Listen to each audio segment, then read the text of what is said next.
Good morning. Welcome back in Dolphin School of Excellence. This is for class 4. Today I am going to take lesson in science. Lesson number 2, adaptation in plants. आज 4th class वाले बच्चों की पढ़ाई करेंगे और इस 4th class में बच्चों आप लोगों को पढ़ाऊंगा आपका सेकंड लेसन और सेकंड लेसन का नाम है एडेप्टेशन इन प्लांट्स। तो सबसे पहली चीज जो दिमाग में आती है वो है एडेप्टेशन क्या है। प्लांट्स तो हम जानते हैं, ग्रीन प्लांट्स आर सराउंडिंग अस, अलग अलग कलर के फ्लावर्स हमने देखे हैं, सब प्लांट से मिल रहे हैं, जितना भी ग्रेन्स है वो हमें प्लांट से मिल रहा है। So plants are very useful for us. और आज हम बात करेंगे एडेप्टेशन। तो जो टर्म है एडेप्टेशन, सबसे पहले हम उसके बारे में डिस्कशन करेंगे। थोड़ा सा इसको समझाने के थोड़ा सा और पीछे की तरफ चलते हैं। अगर हम एनिमल्स की बात करें तो आप लोगों ने बच्चों सांप को देखा है, मूवीज में देखा होगा एटलीस्ट, तो आपने देखा है सांप के पाँव नहीं होते, बट अर्लियर आज से कई सौ कई हजार साल पहले सांप के भी पाँव हुआ करते थे। सांप के भी 4 पाँव हुआ करते थे, बट वो 4 पाँव जो थे वो सांप को हेल्प नहीं करते थे। उन 4 पाँव की वजह से सांप जो है वो किसी बिल में एंटर नहीं कर सकता। और सांप खाता क्या है? सांप चूहा खाता है ना। तो और चूहे कहाँ रहते हैं? बिल में रहते हैं। अब जब सांप उस बिल में एंटर नहीं कर पाएगा तो चूहा तो सेफ है, तो सांप शिकार नहीं कर सकता था, और शिकार न होने की वजह से सांप खुद मर जाता क्योंकि उसको कुछ खाने को नहीं मिलता। तो सांप ने क्या किया, अपनी बॉडी के अंदर धीरे धीरे चेंज लेके आएगा। और आज का जो सांप है उसके आप देखो कि पाँव नजर नहीं आएंगे क्योंकि उसके पाँव होते ही नहीं है ना। तो उसने क्या किया, उसने समय के साथ साथ अपने पाँव को जो कि उसके एटमॉस्फेयर, उसके सराउंडिंग के लिए अनुकूल, यानी कि जिनकी हेल्प नहीं थी, उन पार्ट्स को उसने रिमूव कर दिया। अब अगर हम प्लांट की बात करते हैं तो एडेप्टेशन, इसकी प्रॉपर डेफिनेशन है। सबसे पहले एक बार वो देख लो आप, the process of developing special feature, एक ऐसा प्रोसेस जिसमें बॉडी के अंदर, इन द बॉडी के अंदर कुछ स्पेशल फीचर्स को डेवलप किया जाए to adjust in the surrounding is called adaptation. और एडजस्टमेंट क्यों करना है कि अपने सराउंडिंग के हिसाब से वो अपने आप को एडजस्ट कर सकें। अच्छा, एडेप्टेशन का रिक्वायरमेंट क्यों है बेटा? जनरल सी चीजें हैं। प्लांट, अगर आप सराउंडिंग देखते हैं तो कहीं पर हिली एरिया है, कहीं पर स्नो है, पूरे साल बर्फ रहता है, कहीं पर बहुत गर्मी डेजर्ट एरिया है, कहीं पर मर्शी एरिया है, कहीं मतलब मर्शी एरिया यानी कि जहां पानी बहुत ज्यादा है, जैसे Sundarban, that is the marshy area. Okay, तो ऐसी जगह जहां पानी बहुत ज्यादा है वहां पर अलग तरह का प्लांटेशन होता है। ऐसी जगह जहां पानी बहुत कम है वहां अलग तरह का प्लांटेशन होता है। लीव्स जो होती है वो वाटर लॉस करती है। तो इन सब चीजों के बारे में अपन अभी डिस्कस करते हैं कि एडेप्टेशन का रिक्वायरमेंट क्यों है। भाई जहां पर जो चीज इजीली अवेलेबल है वो चीज तो मिल रहा है, लेकिन जो चीज अवेलेबल नहीं है उसके लिए अपने आप को चेंज कर लिया, तभी तो सर्वाइव कर पाएंगे, तभी लाइफ को सर्वाइव कर पाएंगे। अब लाइफ को सर्वाइव करने के लिए अगर मान लो मैं कैक्टस प्लांट की बात करता हूँ, it is found in desert, desert में मिलता है कैक्टस प्लांट। आपने कैक्टस प्लांट की लीव्स नहीं देखी होगी, क्यों? क्योंकि उसमें जो कांटे होते हैं, स्पाइन्स, ये स्पाइन्स एक्चुअल में क्या है, ये सब लीव्स थी, but according to their atmosphere leaves convert into spine. Leaves किसमें बदलती? स्पाइन में। यानी कि उन्होंने क्या किया, डेवलप किया एक स्पेशल फीचर, एक फीचर को डेवलप किया। क्यों किया?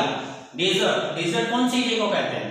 डेजर्ट उस एरिया को कहते हैं जहां पर रेनफॉल ना के बराबर हो या बहुत कम हो, उस एरिया को हम डेजर्ट कहते हैं। तो रेनफॉल कम होगा तो पानी जो है उसकी भी कमी होगी। अब पानी की कमी है, लीव्स क्या करती है? लीव्स एक्सचेंज ऑफ गैसेस तो करती है, बट एक्सेसिव वाटर को प्लांट से बाहर निकालने में भी मदद करती है। अब कैक्टस प्लांट है, बहुत गर्मी पड़ता है डेजर्ट एरिया में, अब वहां पर अगर लीव्स हैं तो क्या करेगी? वाटर लॉस करेगी, और पहले से ही डेजर्ट एरिया में पानी की बहुत कमी होती है। तो वो क्या करता है कैक्टस प्लांट? कैक्टस प्लांट ने क्या किया, अपने आप को एडॉप्ट कर लिया, अपने आप को चेंज किया। कैसे किया?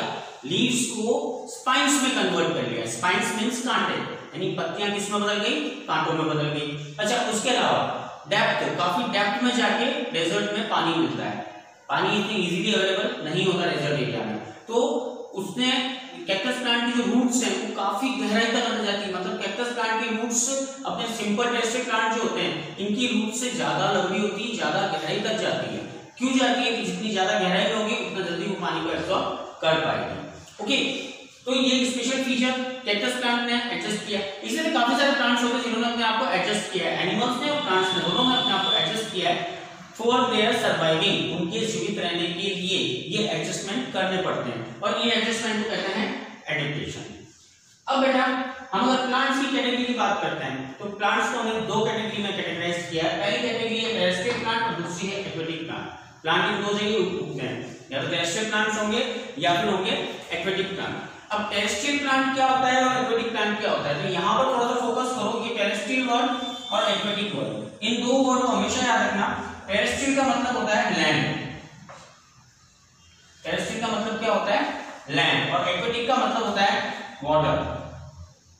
तो हमेशा याद रखो, अगर टेरेस्ट्रियल एनिमल बोल दिया तो इसका मतलब animal those who are on land, aquatic animal those who are in water. इन एक्वेटिक टर्म जो है वो हमेशा वाटर के लिए यूज की जाती है, टेरेस्ट्रियल टर्म जो है ये हमेशा लैंड के लिए यूज की जाती है। तो यहां से टॉपिक क्लियर होगा, टेरेस्ट्रियल प्लांट्स यानी कि plants those are found on land, जो जमीन पे पाए जाते हैं वो सारे के सारे प्लांट्स जो होते हैं उनको क्या कहते हैं हम, टेरेस्ट्रियल प्लांट। तो इसके लिए अगर डेफिनेशन लिखनी हो, plants grow on land are called terrestrial plants. और एक्वेटिक प्लांट की अगर हम डेफिनेशन लिखना चाहते हैं तो बहुत सिंपल डेफिनेशन होगा, आप भी लिख सकते हैं, plants grow in water are called aquatic plant. इसके एग्जांपल सराउंडिंग में देखो आप, नीम, मैंगो, बनाना, बनियन ट्री, इसके बहुत सारे एग्जांपल्स हैं।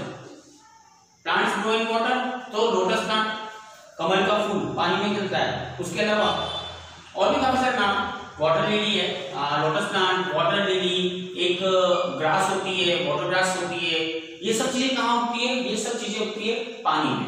तो इनको हम कहेंगे एक्वेटिक प्लांट, यानी जो पानी में उगने वाले प्लांट है वो एक्वेटिक प्लांट, और जमीन में उगने वाले प्लांट जो है वो है टेरेस्ट्रियल प्लांट। अब इन सब में भी अलग अलग एडेप्टेशन होता है, क्यों? क्योंकि देखो सबसे पहले टेरेस्ट्रियल प्लांट्स के बारे में बात करते हैं।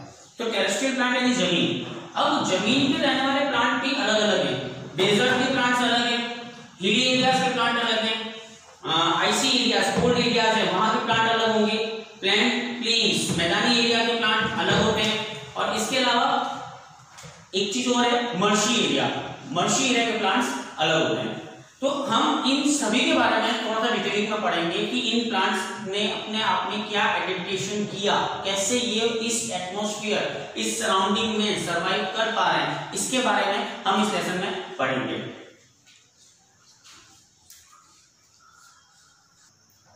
यस, नाउ अब हम डिस्कशन करेंगे इसमें टेरेस्ट्रियल प्लांट्स के बारे में। Plants grow on land are called terrestrial, ये मैंने भी आपको बताया था। लैंड प्लांट्स भी बोलते हैं इनको, LAND, लैंड प्लांट्स या टेरेस्ट्रियल प्लांट्स, ठीक है। अब इसमें अलग अलग कैटेगरीज, अलग अलग जगह बताई थी, जैसे कि हम लोगों ने डेजर्ट की बात करी थी, हम लोगों ने प्लेन्स की बात करी थी। अब उसी में नंबर 1 फर्स्ट टॉपिक जो मैं आपका ले रहा हूँ डेजर्ट। ओके, तो सबसे पहली चीज व्हाट इज डेजर्ट। सबसे पहले हमें डेजर्ट को समझना है। डेजर्ट हम किसको कहते हैं? डेजर्ट मीन्स होता है बेटा हॉट एंड ड्राई, गर्म और सूखा, हॉट एंड ड्राई प्लेसेस। जैसे मैंने आपको पहले कहा था, अ प्लेस जहां, ऐसी जगह जहां पर बारिश बहुत कम हो, तो ऐसी जगह जहां बारिश बहुत कम होगी वो ड्राई प्लेस होगी, और ड्राई प्लेसेस हॉट होते हैं, सूखी जगह हमेशा मोस्टली गर्म होती है। ओके, तो hot and dry places are called desert. ऐसी जगह जो गर्म हो और सूखी हुई हो उन्हें हम क्या कहते हैं? डेजर्ट कहते हैं, जहां बारिश बहुत कम होती है। ओके, अब डेजर्ट है, डेजर्ट में भी प्लांटेशन तो होता है, आपने देखा होगा बबूल, कैक्टस, डेट पाम, कुछ इस तरह के प्लांट होते हैं जो डेजर्ट में भी ग्रो करते हैं। तो वो डायरेक्टली डेजर्ट में ग्रो नहीं कर सकते थे, उन्होंने अपने अंदर कुछ चेंज किए, कुछ एडेप्टेशंस लिए। उन एडेप्टेशंस की वजह से वो अपने आप को आज की तारीख में डेजर्ट के अंदर सरवाइव करने लायक बना पाए। अब कौन कौन से उन्होंने इन प्लांट्स में एडेप्टेशंस हुए उसके बारे में पढ़ते हैं। जैसे मैंने टॉपिक लिया है cactus. Cactus is found in desert only. Cactus कहां पाया जाता है? केवल डेजर्ट में पाया जाता है ना। अब plants that grow in desert, जो पौधे डेजर्ट में उगते हैं उसका एग्जांपल है बच्चों कैक्टस, डेट पाम, बबूल, खेजड़ी etcetera. These are the example of the plant those who are grown in desert. Okay, अब इनके एडेप्टेशन 3 पॉइंट यहाँ पर पहले से लिख रखे हैं, लीव्स, स्टेम, रूट, यानी कि इन तीनों में इस कैक्टस प्लांट में कुछ ना कुछ चेंज लाया गया है, तभी कैक्टस प्लांट आज डेजर्ट में सर्वाइव कर पाता है। अगर इन तीनों में अगर उसने कुछ चेंज नहीं लाया होते तो वो सर्वाइव नहीं कर पाता। अब कैसे? सबसे पहले लीव्स की बात करते हैं कि भाई लीव्स में क्या इसने चेंज लिया, तो लीव्स के चेंजेस के leaves convert into spines to prevent water loss। Leaf जो है वो किस में बदल गई है? लीफ कन्वर्ट हुई है किसके अंदर? स्पाइंस। स्पाइंस यानी कांटे, यानी लीव्स किस में कन्वर्ट हो गई है? स्पाइंस में कन्वर्ट हुई है। क्यों हुई है? To prevent water loss, water के लॉस को रोकने के लिए। प्रिवेंट का मतलब होता है रोकना, पानी के लॉस को रोकने के लिए ये जो लीव्स जो थी, ये लीव्स स्पाइन उसमें कन्वर्ट हो गई, कांटों में बदल गई। तो अब क्या है, कांटे बन जाने की वजह से इन लीव्स से वाटर लॉस नहीं हो पाता।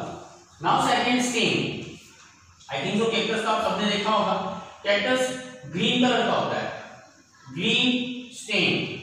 और ग्रीन कलर किसकी वजह से होता है? आप लोगों ने सुना है इस शब्द के बारे में?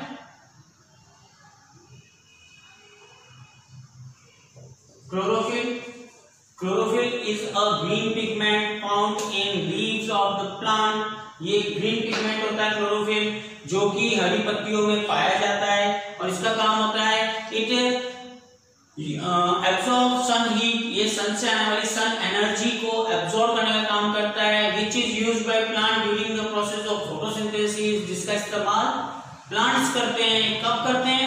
During the process of photosynthesis, यानी फोटोसिंथेसिस प्रोसेस के दौरान प्लांट्स को जो एनर्जी का रिक्वायरमेंट होता है वो एनर्जी उन्हें सन से मिलती है और सन से उस एनर्जी को एब्सॉर्ब करने का काम ये क्लोरोफिल करता है।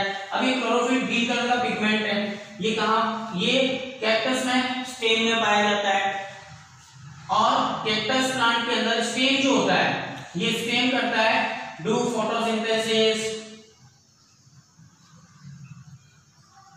Cactus plant photosynthesis process cactus plant में कौन करता है? स्टेम करता है, क्योंकि लीव्स नहीं है।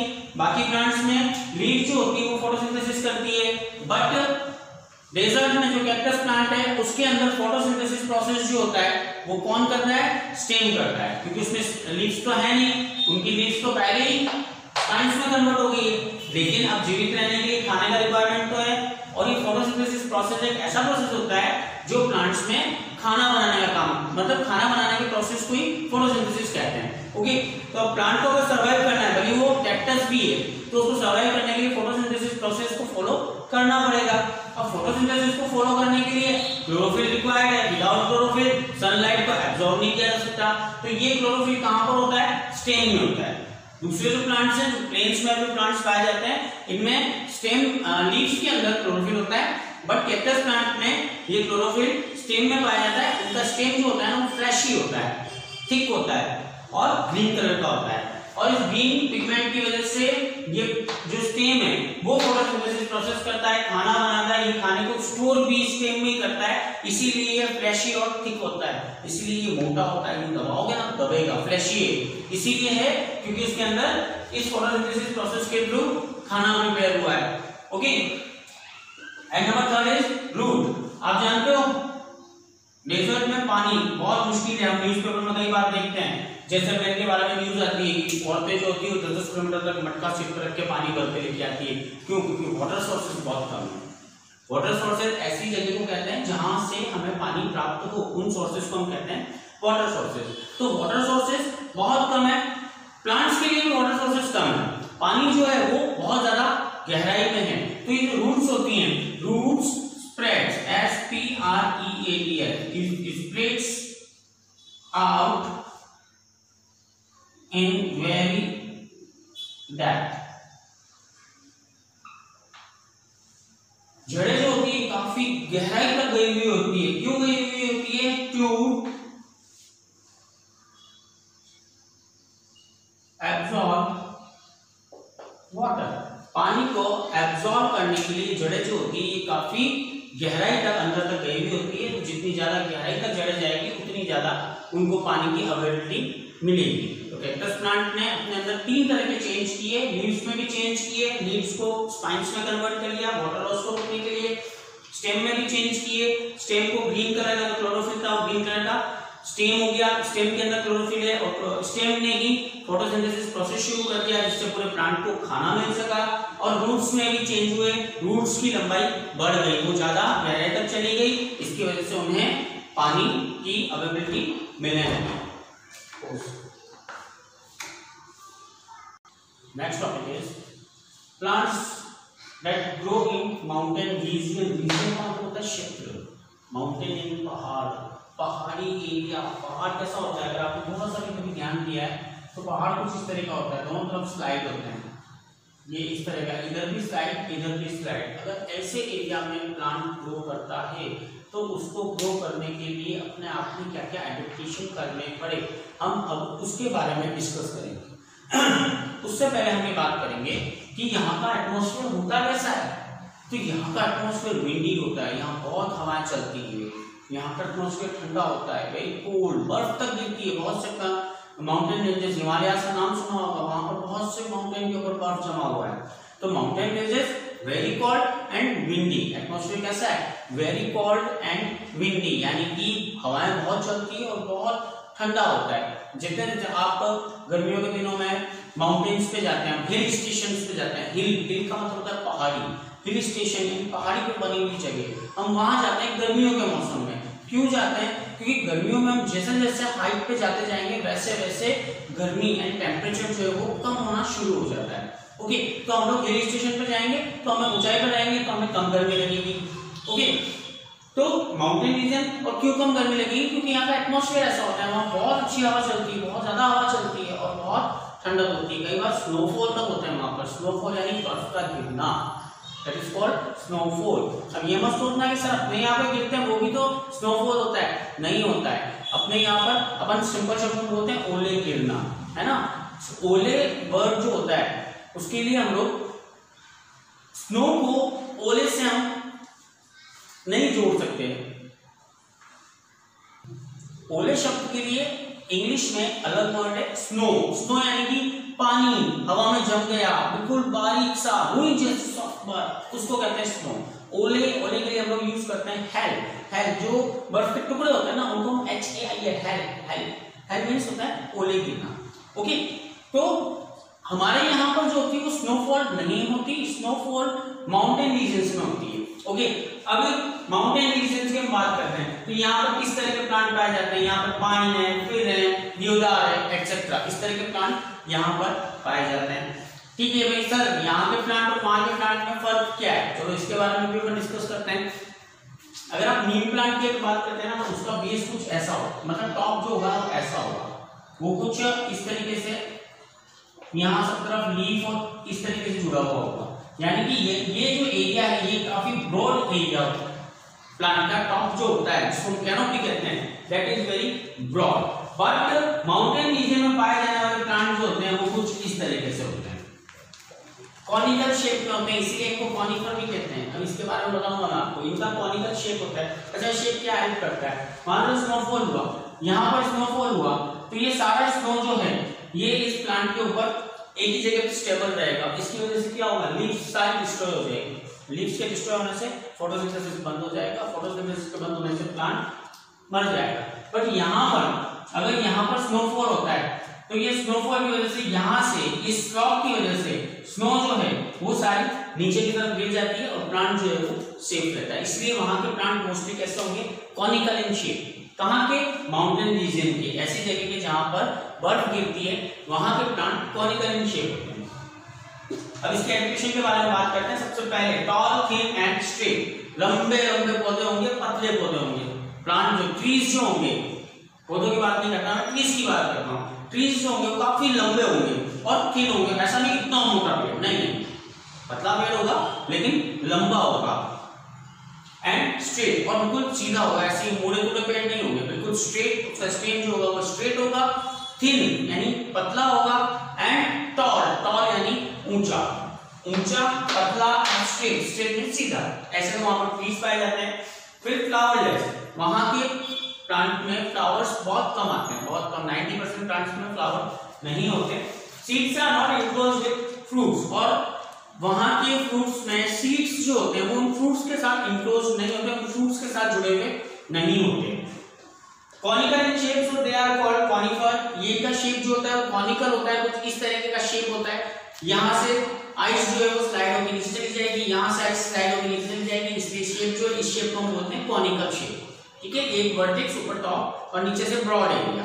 अगर ये इस तरीके से अगर मैंने इसको ड्रॉ किया, यू कैन सी ये जो टॉप है ये वर्टेक्स हो गया और ये नीचे जो है ये है ब्रॉड एरिया। ये कुछ इस तरह का प्लांट होता है। ओके, इसीलिए इसका दूसरा नाम क्या है? इसका दूसरा नाम है कॉनिफर, इसको कॉनिफर भी कहते हैं। Now leaves are thin and needle like. इसकी जो पत्तियां जो होती है वो कैसी होती है? पत्ती पतली सी होती है, थिन होती है और नीडल लाइक, सुई जैसी तीखी तीखी होती है। क्यों होती है? टू प्रिवेंट वाटर लॉस, इसकी वजह से वाटर लॉस कम होता है। पत्तियों के ऊपर stomata, stomata small pores found under the surface of leaves. बताया मैंने पहले भी, छोटे छोटे से छेद जो लीव्स के अंडर सरफेस पे पाए जाते हैं जिन्हें हम कहते हैं स्टोमेटा। स्टोमेटा क्या करते हैं? They have to exchange in gases, atmosphere से कार्बन डाइऑक्साइड का रिक्वायरमेंट, ऑक्सीजन को रिलीज करना, इन नाइट टाइम ऑक्सीजन को इनटेक करना, कार्बन डाइऑक्साइड को रिलीज करना। एनिमल्स में नोज है, नोज के थ्रू ये सारा काम हो जाता है, माउथ है, माउथ के थ्रू ये सारा काम हो जाता है, पर प्लांट्स में नोज और माउथ नहीं होते। तो उस कंडीशन में क्या होता है? इनमें होता है स्टोमेटा। स्टोमेटा क्या करता है? स्टोमेटा की मदद से exchange of gases, second release excessive water. अगर प्लांट ने ज्यादा पानी एब्जॉर्ब कर लिया है तो उसे भी रिलीज करने का काम किसकी मदद से किया जा सकता है? स्टोमेटा की मदद से। तो अब ये माउंटेन रीजन के प्लांट्स जो होते हैं, इन प्लांट्स में स्टोमेटा कम होते हैं, तो कम स्टोमेटा की वजह से कम वाटर लॉस होगा। कम वाटर लॉस होगा तो उसकी वजह से प्लांट को वाटर की जो सप्लाई है वो प्रॉपर मिल पाएगी। Next is vaccine coating. Vaccine coating यानी एक हल्की सी मोम जैसी परत पत्तियों के ऊपर चढ़ी हुई रहती है। एक हल्की सी मोम जैसी परत पत्तियों पर चढ़ी रहती है। इसका कारण ये है कि स्नोफॉल हो जाए और ये जो लीव्स हैं, इन लीव्स पर थोड़ी थोड़ी स्नो भी बच जाए, तो उन स्नो की वजह से ये लीव्स जो हैं वो डैमेज, इन लीव्स को किसी तरह का नुकसान नहीं होता है। आज मैंने आप लोगों को एडेप्टेशन के बारे में समझाया। What is adaptation? एडेप्टेशन के एग्जांपल्स बताए प्लांट से रिलेटेड, उसके अलावा एनिमल से रिलेटेड भी एडेप्टेशन के एग्जांपल बताए। एडेप्टेशन के बाद हम लोगों ने टेरेस्ट्रियल और एक्वेटिक प्लांट के बारे में डिस्कस किया। Terrestrial plant those grow on land, वो टेरेस्ट्रियल मींस ही लैंड होगा, और aquatic those grow in water, aquatic का मतलब ही पानी होता है। ओके, उसके बाद हम लोगों ने दो कंडीशन डिस्कस करी। पहली condition, plants grow in desert, तो डेजर्ट में उगने वाले प्लांट्स के बारे में हम लोगों ने डिस्कशन किया। और सेकंड हमने एडेप्टेशन के डिस्कस किए, plant grow in mountain reason, ऐसे प्लांट जो पहाड़ी क्षेत्र में उगते हैं उनके बारे में हमने डिस्कशन किया। आगे का जो लेसन है उसका एक्सप्लेनेशन नेक्स्ट पार्ट में आप लोगों को मिलेगा। इसमें जो कुछ मैंने बोर्ड पे लिखा है वो एज अ नोट्स आप लोग नोट डाउन करें, that should be beneficial for you. और इन नोट्स को नोट डाउन करके ट्राई टू लर्न, इनको याद करने की कोशिश करें। और अगर कोई प्रॉब्लम है, कुछ समझ में नहीं आता, you can comment me. Thank you very much, thanks a lot.